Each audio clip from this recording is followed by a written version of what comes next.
La peur est comme une ombre qui te suit partout. Peu importe à quelle vitesse tu cours, à quelle hauteur tu arrives ou à quel point tu te crois fort. Elle est toujours là, silencieuse, collée à tes pas. Mais le plus curieux à propos d'une ombre, c'est qu'elle n'existe que lorsque tu t'éloignes de la lumière. Et dans cette vie, la lumière est ta conscience, ta volonté, ta décision de regarder en face ce que beaucoup préfèrent ignorer. Nous ressentons tous de la peur. Cela ne te rend pas faible, cela te rend humain. Ce qui te rend faible, c'est de te cacher derrière des excuses, de justifier tes blocages, de déguiser ta paralysie avec de jolies phrases comme « ce n'est pas le moment » ou « je ne suis pas prêt ». La vérité, tu ne l'es jamais, et tu ne le seras jamais, jusqu'à ce que tu fasses le premier pas. Les stoïciens ne cherchaient pas à éliminer la peur. Ils l'étudiaient, la démontaient, lui faisaient face. Il la réduisait à ce qu'elle était vraiment, un signal, pas une sentence. Parce que lorsque la peur prend le contrôle, tu ne vis pas, tu survis. Et celui qui survit seulement ne choisit pas. Il réagit, il s'adapte, il se soumet. Cette vidéo n'est pas pour ceux qui veulent une vie facile. Elle est pour ceux qui en ont assez de vivre gouvernés par ce qu'ils n'osent pas regarder. Ici, tu ne trouveras pas de phrases creuses ni de conseils pour te sentir mieux. Ceci est un entraînement mental, un appel à l'éveil, une confrontation directe avec la partie de toi qui se cache quand quelque chose te dérange. Parce que la liberté n'est pas l'absence de peur, c'est agir avec elle présente. C'est décider que ta vie vaut plus que tes excuses. C'est te diriger toi-même, même si ta voix tremble. Et si tu oses rester jusqu'à la fin, tu ne pourras peut-être pas éliminer la peur, mais tu comprendras comment la faire marcher derrière toi et non devant. 1. Dirige ton esprit vers ce qui dépend de toi. Un bateau ne coule pas à cause de la mer qui l'entoure, mais à cause de l'eau qu'il laisse entrer. Tu peux naviguer entre les tempêtes, résister aux vents contraires et traverser des vagues imprévisibles. Mais si ta coque reste solide et ta direction claire, tu restes à flot. Il en va de même pour ton esprit. La peur ne te détruit pas à cause de ce qui se passe à l'extérieur, mais à cause de ce que tu laisses pénétrer à l'intérieur. Parce que tu laisses occuper ta pensée par tout ce qui ne dépend pas de toi et que tu portes pourtant comme si c'était le tien. C'est ce que beaucoup ne veulent pas accepter. Ils vivent tourmentés par l'extérieur. Ils sont inquiets pour l'avenir. Ils sont consumés par l'opinion des autres. Ils sont paralysés par ce qu'ils ne peuvent pas contrôler. Ils se lèvent chaque jour en regardant vers l'extérieur, espérant que le monde leur apporte la tranquillité, mais ce monde est le chaos. Et si tu ne sais pas ce que tu peux contrôler, alors tout t'emporte. C'est pourquoi tu vis dans l'anxiété. Parce que ton attention est mal placée. Parce que ton énergie est investie dans une bataille que tu ne peux pas gagner. Les stoïciens ont enseigné que le premier pas vers la liberté est de séparer avec précision ce qui est entre tes mains et ce qui ne l'est pas. Ton esprit, ton attitude, ton action, ton effort, cela dépend de toi. Tout le reste, non. Et si tu ne peux pas le contrôler, pourquoi en fais-tu partie de ta souffrance ? Qu'as-tu à gagner en nourrissant une peur qui naît de ce qui n'a jamais été ta responsabilité ? Rien. Tu ne fais que te fatiguer et te empoisonner lentement. Tu perds en clarté et tu deviens un esclave émotionnel de l'extérieur.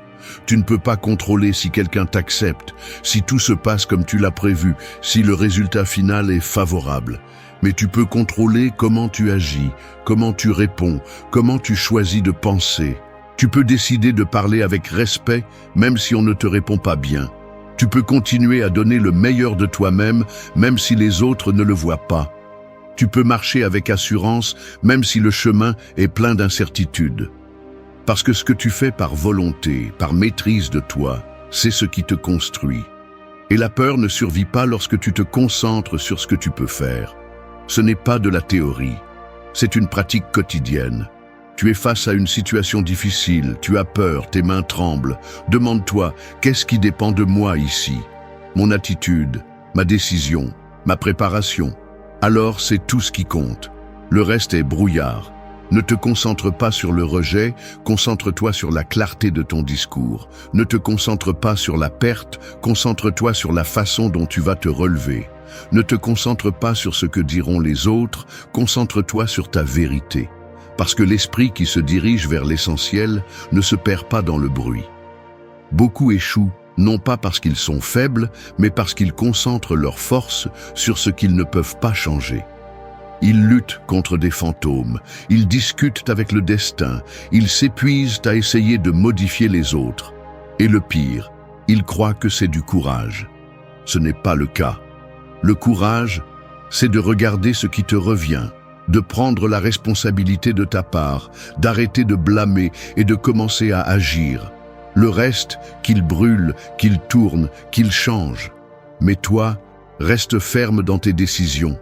Parce qu'au final, tu ne contrôles pas la mer. Mais tu peux diriger le gouvernail. Et c'est suffisant pour que la peur cesse d'être le capitaine de ta vie. 2.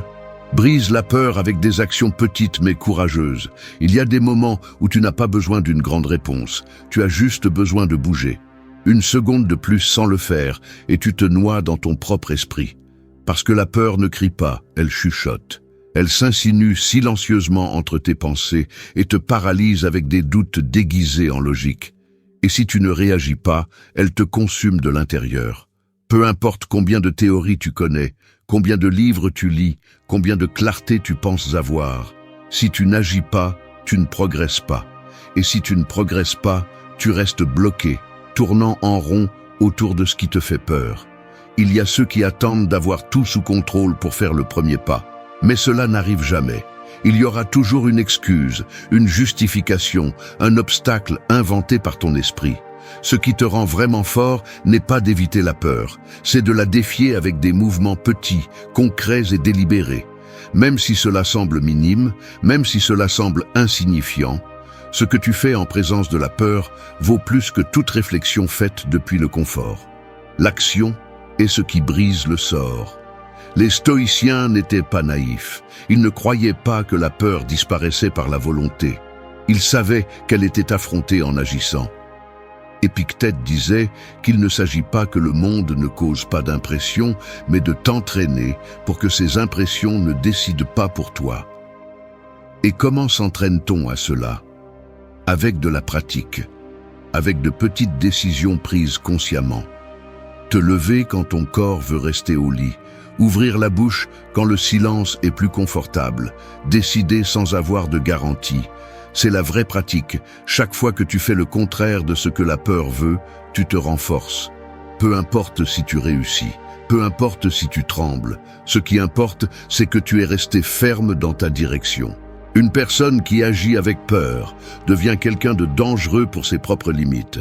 Parce que la peur n'est pas éliminée avec des mots, elle est percée avec des actions. Tu l'affrontes dans le corps, pas dans la tête. Tu la traverses, tu ne la négocies pas.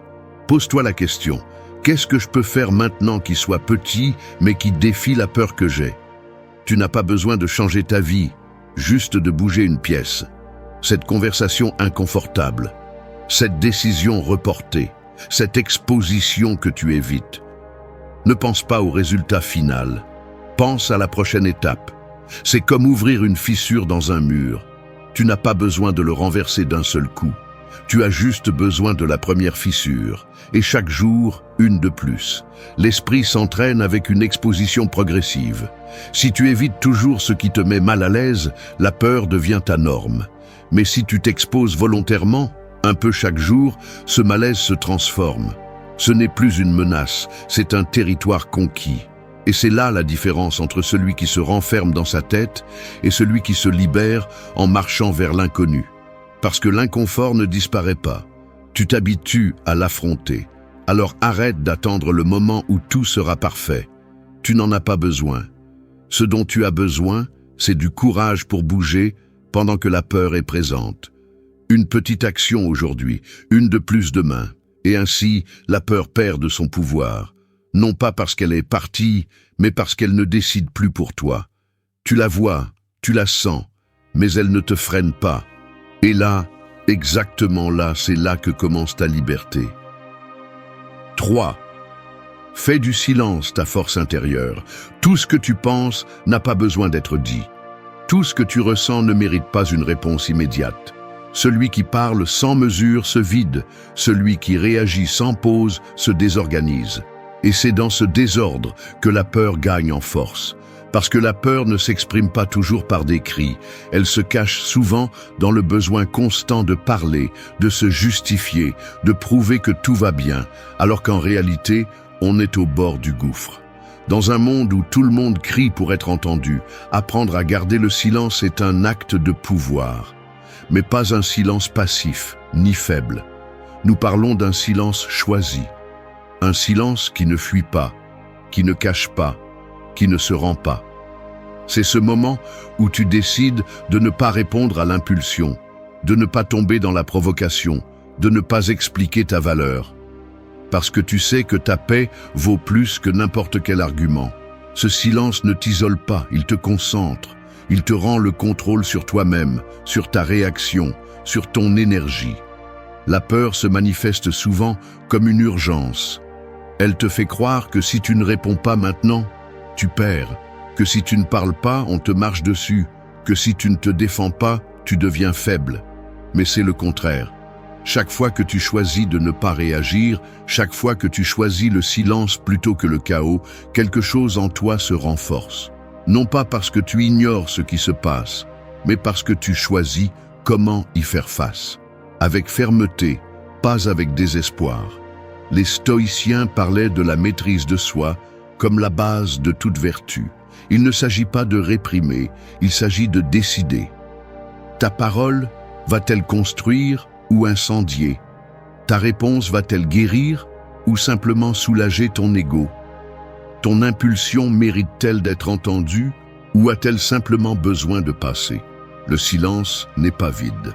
C'est un espace pour réfléchir avant d'agir. C'est un terrain fertile pour que la clarté grandisse là où il n'y avait auparavant que réaction. Dans la vie quotidienne, cela s'entraîne dans les choses les plus simples. Cette discussion où tu sais qu'il n'y a plus de dialogue, seulement du bruit. Cette critique qui ne mérite pas de réponse. Cette personne qui veut seulement provoquer, pas discuter. Tu peux rester silencieux. Tu peux te retirer.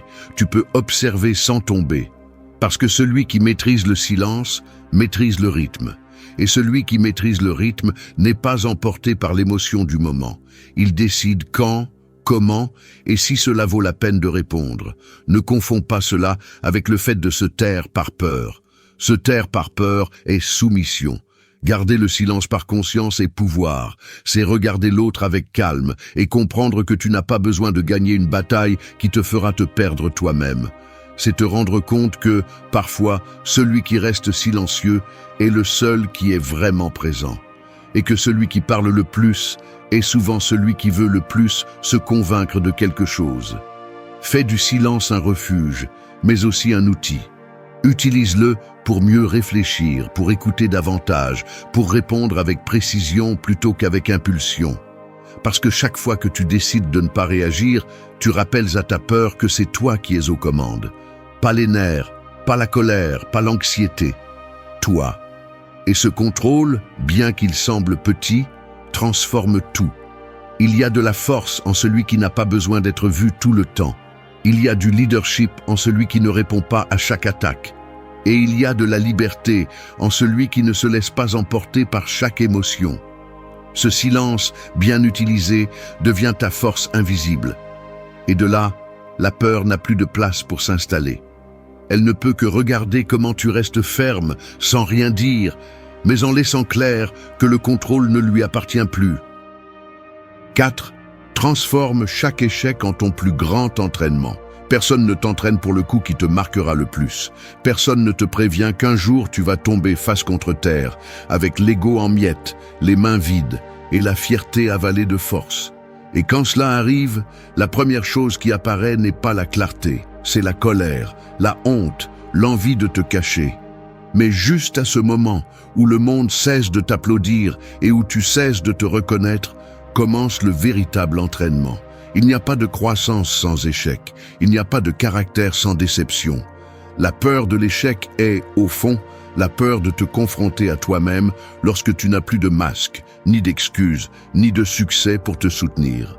Et que fais-tu alors? Tu t'enfonces, tu t'expliques ou tu te relèves sans avoir à impressionner personne, seulement avec la décision de réessayer avec plus de courage. Les stoïciens ne cherchaient pas des victoires faciles. Ils cherchaient un entraînement mental, une résistance intérieure, une maîtrise de soi. Ils comprenaient que chaque erreur te montre l'endroit exact où tu manques encore de force. Chaque chute te révèle ce que ton ego voulait ignorer. Et cette connaissance, aussi inconfortable soit-elle, vaut plus que n'importe quel succès superficiel. Parce que le succès peut te gonfler, mais l'échec te révèle. Il te montre de quoi tu es fait quand personne ne te regarde, et c'est là que la vertu se forge. Transformer un échec n'est pas le justifier, ni le décorer, ni le répéter. C'est l'utiliser. C'est comprendre quelle partie de toi était fragile, quel choix était aveugle, quel schéma t'a conduit au même endroit que toujours. Ce n'est pas te noyer dans la culpabilité, c'est observer avec froideur, apprendre avec humilité et te relever avec concentration. Parce que si tu n'apprends pas, tu vas répéter. Et si tu répètes, tu n'échoues pas, tu choisis de rester le même. Tu as fait une erreur? Bien. Maintenant, regarde bien la scène. Où n'as-tu pas été honnête avec toi-même? Où t'es-tu trahi? Où savais-tu que tu allais payer le prix, mais tu l'as fait quand même? Cette clarté est douloureuse, mais elle est aussi puissante. Parce que personne ne change en se mentant à soi-même. Et l'erreur, si tu oses la confronter, te sort de l'illusion et te force à te réveiller. Dans la vie quotidienne, cela se traduit par des actions concrètes. Tu as pris une mauvaise décision, ne fuis pas, répare. Tu as promis quelque chose que tu n'as pas tenu, n'invente pas d'excuses, assume. Tu t'es laissé emporter par la peur, ne te justifie pas, corrige. C'est là que se construit la solidité. Dans ces petits moments où tu choisis de faire ce qui est inconfortable plutôt que ce qui est facile. Parce que le confort perpétue l'erreur. Seul l'inconfort génère la transformation. La peur de l'échec n'est pas la peur de l'erreur, c'est la peur de te voir fragile. Mais laisse-moi te dire quelque chose, la fragilité n'est pas une faiblesse. La faiblesse est de savoir que tu peux t'améliorer et de ne pas le faire. C'est de répéter des erreurs par habitude. C'est de te rendre parce que le chemin n'était pas comme tu l'avais rêvé. Et ça, ce n'est pas vivre, c'est se résigner. Si tu décides de voir chaque chute comme une partie de l'entraînement, alors tu n'as plus besoin de gagner toujours pour sentir que tu progresses. Chaque essai compte, chaque ajustement s'additionne. Et quand tu t'y attends le moins, ce qui te brisait auparavant ne fait que te renforcer maintenant. Parce que tu l'as vécu, tu l'as compris et tu l'as utilisé. Alors ne cache pas tes erreurs, n'aie pas honte de tes échecs. Utilise-les, presse-les, fais de chacun une marche. Et pendant que les autres sont paralysés par la peur de tomber, tu continues à monter. Non pas parce que tu es parfait, mais parce que tu as appris à transformer chaque chute en muscle, chaque faux pas en stratégie et chaque erreur en une nouvelle façon de te relever. C'est ça, la véritable force. Et ça, la peur ne peut pas l'arrêter. 5. Affronte la peur en lui parlant fermement. Un animal sauvage te fixe. Il ne bouge pas, mais tu le sens.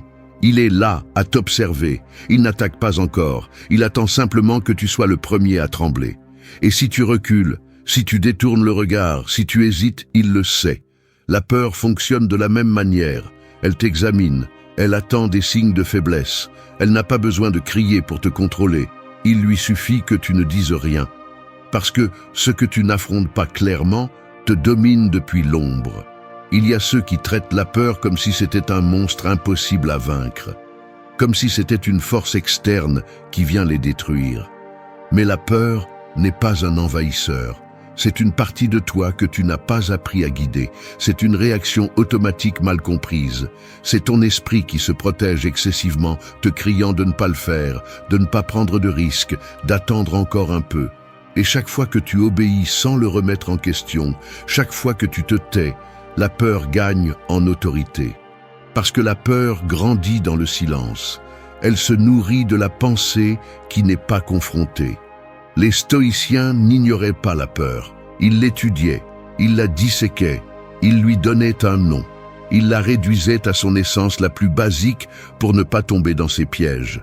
Il ne la niait pas, il l'affrontait, et il le faisait avec des mots, fermes, clairs, rationnels. Parce que quand tu parles à la peur avec vérité, tu la désarmes. Quand tu nommes ce que tu ressens, tu cesses d'être l'esclave de la confusion.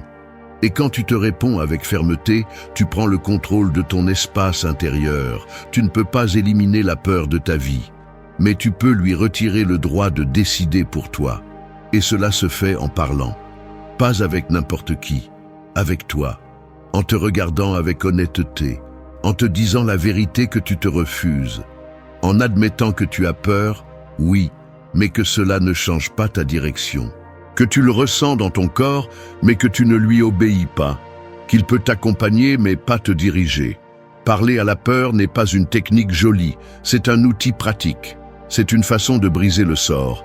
Fais l'essai. Quand tu ressens cette pression dans la poitrine, cette anxiété qui se déguise en prudence, arrête, respire et parle-toi. À voix basse ou dans ton esprit, mais avec décision. Dis ce que tu évites. Je ressens de la peur, parce que cela compte pour moi, parce que cela me met à l'épreuve, mais je vais le faire quand même. Ce petit dialogue, répété avec force, peut changer le cours de ta journée, et avec le temps, de ton caractère. Parce que quand tu parles avec fermeté, la peur perd du volume. Dans la pratique quotidienne, cela implique de la présence. Tu es face à une décision importante, et la peur commence à te saboter. Elle te montre tout ce qui peut mal se passer. Elle te rappelle tes erreurs, elle te pousse à repousser. Ne fuis pas, ne la réprime pas, regarde-la, reconnais ce qu'elle dit et réponds-lui avec des faits, avec des mots qui contiennent de la vérité et de la direction. Et ensuite, agis. Parce que les mots fermes ouvrent le chemin, mais ce sont tes pas qui le valident. Ne confonds pas la fermeté avec l'agressivité. Il ne s'agit pas de crier à ta peur, il s'agit de la diriger, de lui dire « tu vas venir avec moi, mais tu ne vas pas décider pour moi ». C'est le type de dialogue qui transforme, parce que la peur, en fin de compte, ne veut pas te détruire. Elle veut savoir si tu es prêt à diriger ta vie. Et si tu ne lui réponds pas, elle le fera pour toi. Alors parle, avec clarté, avec courage, avec détermination. Que ta voix intérieure ne soit pas un écho d'insécurité, mais un ordre qui marque le pas. Et tu verras comment, avec le temps, la peur n'interrompt plus ton chemin. Elle marche simplement derrière, sachant qu'elle ne commande plus. 6. Utilise l'inconfort pour récupérer ton pouvoir. Tout ce qui fait mal n'est pas mauvais. Tout ce qui dérange ne doit pas être évité. En fait, la plupart de ce qui te dérange aujourd'hui est précisément ce que tu as besoin de traverser. Mais tu l'évites. Tu l'esquives avec des excuses, des distractions, des routines vides qui te font te sentir occupé, mais pas éveillé. Et c'est ainsi qu'une vie faible se construit, non pas parce que tu ne peux pas supporter la douleur, mais parce que chaque fois que quelque chose exige de la force, tu recules, parce que tu confonds la paix avec le confort, et le confort avec le bien-être. Et ce n'est pas la même chose. Tu vis plus attentif à te sentir à l'aise qu'à te sentir libre. Mais la liberté ne se construit pas avec le plaisir, elle se construit avec la vérité. Et souvent, la vérité est inconfortable. Elle te pousse à voir tes contradictions, tes attachements, tes plus petites peurs déguisées en décisions raisonnables. C'est pourquoi c'est si difficile, parce que ce n'est pas seulement l'extérieur qui est inconfortable. Il est inconfortable de te regarder sans filtre et de reconnaître que tu passes des années à éviter ce que tu as vraiment besoin d'affronter.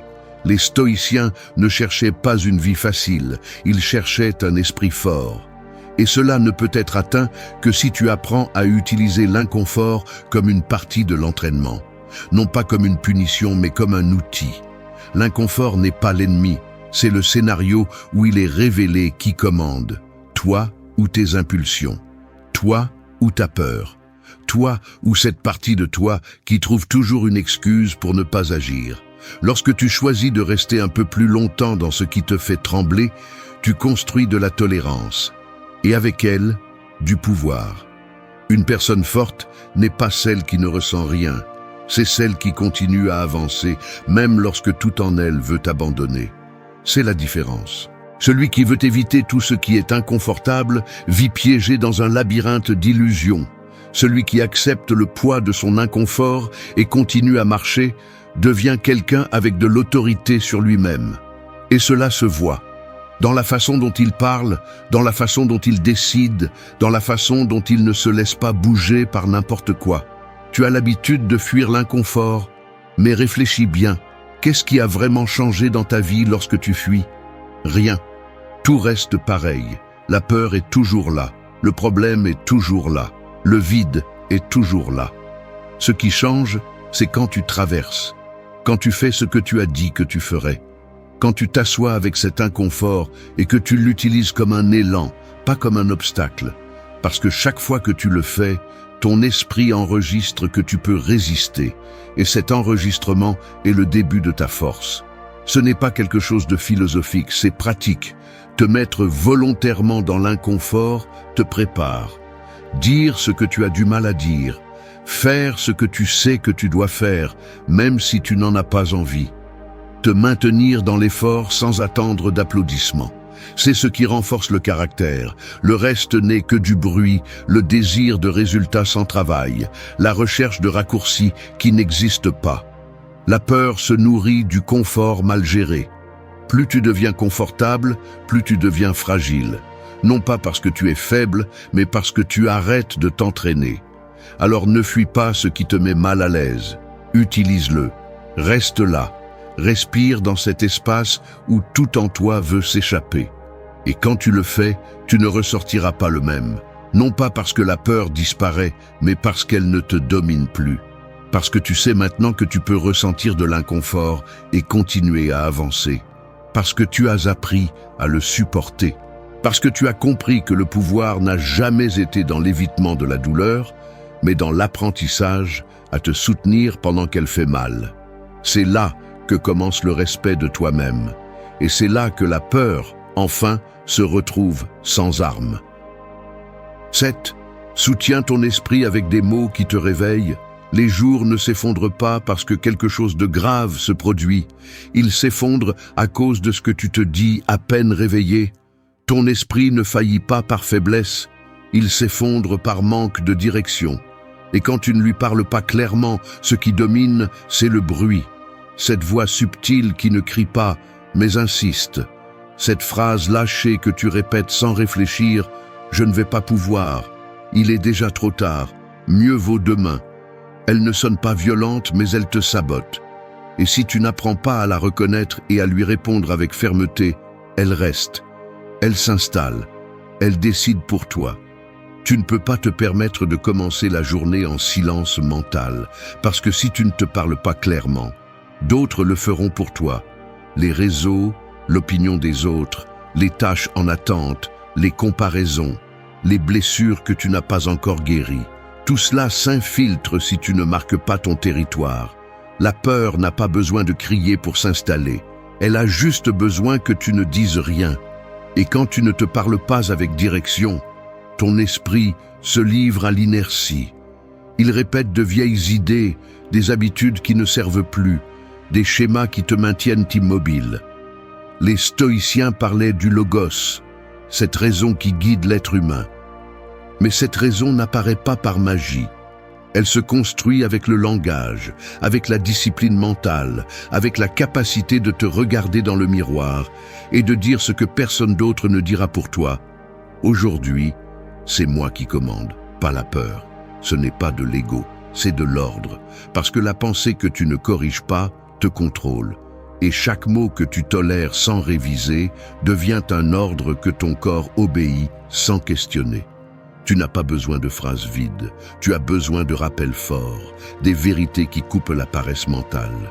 Répéter avec conviction « ce que je crains n'est pas plus fort que ma volonté ». Te dire sans fioriture « je vais agir même si j'ai des doutes ». La peur perd de son pouvoir quand tu parles avec fermeté, pas avec des lamentations. Et cela ne nécessite pas de force brute, cela nécessite de la conscience, de la présence. Un langage qui ne te permet pas de te cacher derrière des excuses. Te parler correctement n'est pas te dire ce que tu veux entendre, c'est te dire ce que tu as besoin d'entendre. C'est te mettre mal à l'aise avec intention, c'est savoir que ton langage intérieur définit ta résistance. Parce que si tu te parles comme une victime, tu vivras comme une victime. Si tu te parles comme quelqu'un qui a des options, tu bougeras. Et si chaque jour tu te soutiens avec une phrase claire, alors le doute n'a plus de place pour grandir. Cela se pratique, pas comme un mantra vide, mais comme une structure interne. Tu ressens de l'anxiété? Ne l'ignore pas, nomme-la, reconnais-la. Mais ensuite, réponds-lui. Tu peux rester, mais je vais faire ce que j'ai dit que je ferais. Cette phrase simple peut changer le ton de ta journée. Parce que tu ne réprimes rien. Tu diriges ton état mental. Tu utilises le langage comme il doit être utilisé, comme un guide, comme une direction, comme un acte de domination personnelle. Ta voix intérieure doit être une alliée, pas un fardeau. Elle ne peut pas devenir l'écho de tes pires peurs. Tu dois la former comme tu formes ton corps, avec rigueur, avec répétition, avec intention, parce que ton esprit s'habitue à ce qu'il entend. Et si chaque jour tu lui donnes un message faible, tu agiras à partir du doute. Mais si tu la réveilles avec des phrases qui te secouent, tu construiras du caractère. Et le caractère est ce qui te maintient ferme lorsque tout autour commence à chanceler. Ce n'est pas de la magie, c'est une habitude, une phrase bien choisie au réveil, une idée claire avant d'agir, un mot ferme lorsque la peur apparaît. C'est ta structure, c'est ce qui te soutient lorsque tes émotions échouent, parce que lorsque tu apprends à te parler avec vérité, la peur n'a plus de place pour s'installer. Elle observe seulement, mais elle ne décide plus. 8. Vis comme si chaque jour était une décision finale. Le problème n'est pas que le temps passe vite, c'est que tu agis comme si tu en avais plus que tu n'en as réellement. Comme si tu pouvais continuer à repousser l'important, à fuir l'inconfortable et à attendre que la peur disparaisse d'elle-même. Mais ce jour n'arrive pas. Ce qui arrive, sans prévenir, c'est le moment où tu te rends compte qu'il n'y a plus de marge. Il n'y a plus de temps pour repousser, ni pour justifier, ni pour porter des excuses héritées. Il ne reste que ce que tu as fait et ce que tu n'as pas osé faire. Les stoïciens ne parlaient pas de la mort pour effrayer, ils en parlaient pour éveiller. Non pas comme une menace, mais comme un rappel. Marc Aurèle l'avait bien compris, chaque jour peut être le dernier, alors n'agis pas comme si tu allais vivre éternellement. Cette phrase, loin d'être tragique, est l'une des plus puissantes que tu peux intégrer.